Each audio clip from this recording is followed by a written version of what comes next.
This screencast is for the McCulloch versus Maryland reading. After you complete this, you will complete our reading activity for the day by clicking on the Attempt Quiz Now button below. Power play, state versus nation. What if someone gave you the power to read stories to a first grade class in the library, but gave the first graders the power to decide whether you're allowed to use any books?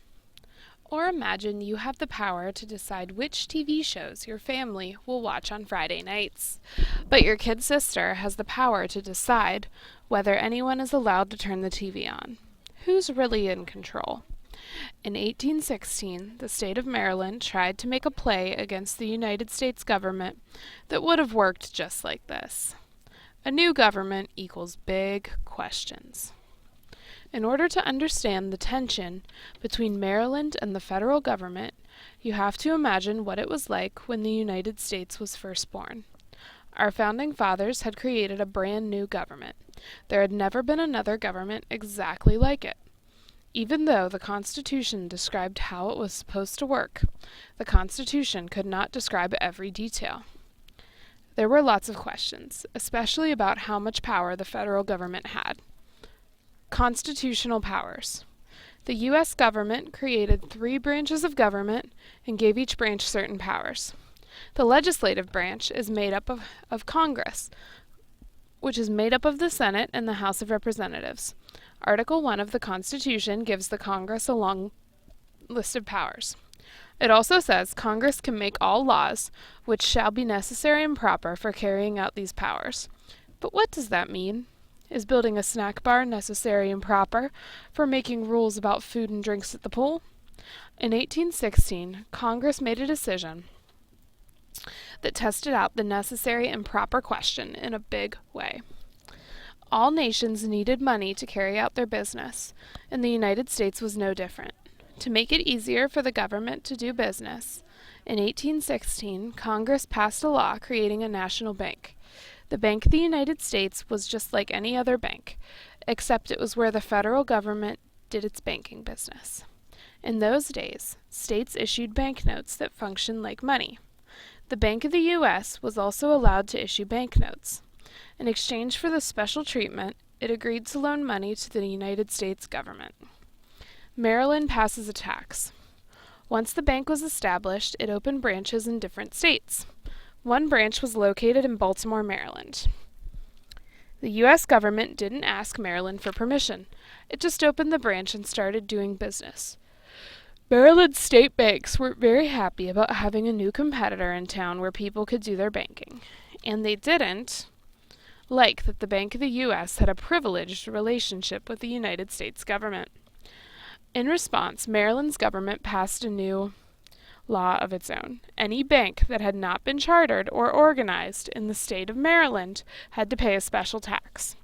The Bank of the United States refused to pay, so the state of Maryland sued in bank court.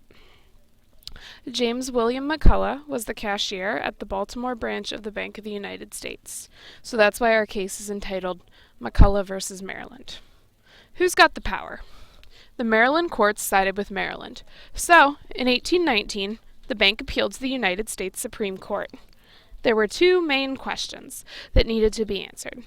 Did the Constitution allow Congress to start a new bank?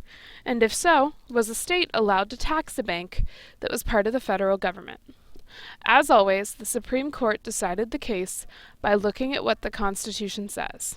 The Constitution gives Congress the power to regulate commerce among several states. Regulate means to make rules about something. Commerce is another word for business or trade. The Constitution also gives Congress the power to borrow money and collect taxes. But the Constitution does not say Congress has the power to start a bank. Could Congress start one anyway? If it's necessary and proper, it's okay. In a unanimous decision, the Supreme Court said yes.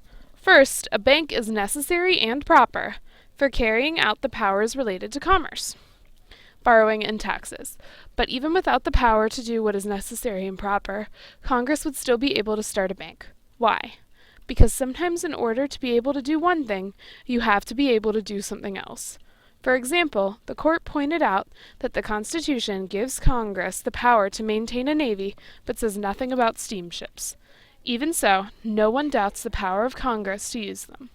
In the same way, the court said a bank is a proper and suitable instrument to assist the operations of government. This decision expanded the powers of the national government. It did this by saying the government could take any action that was appropriate for carrying out its powers, even if that action was not specifically mentioned in the Constitution, like starting a bank.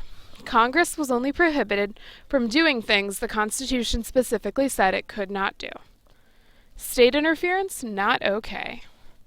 As for Maryland's bank tax, the Constitution says that laws of the United States shall be the supreme law of the land, and that the states must follow them. The court said if Maryland were allowed to break the Bank of the United States, it would have the power to tax the bank so heavily that the bank would be forced to leave the state. The court said that the states are not allowed to interfere with the businesses of the United States government. This decision affirmed that the national United States government is supreme over state governments, just like the Constitution says. Maryland could not try to force the bank out just by making it pay taxes.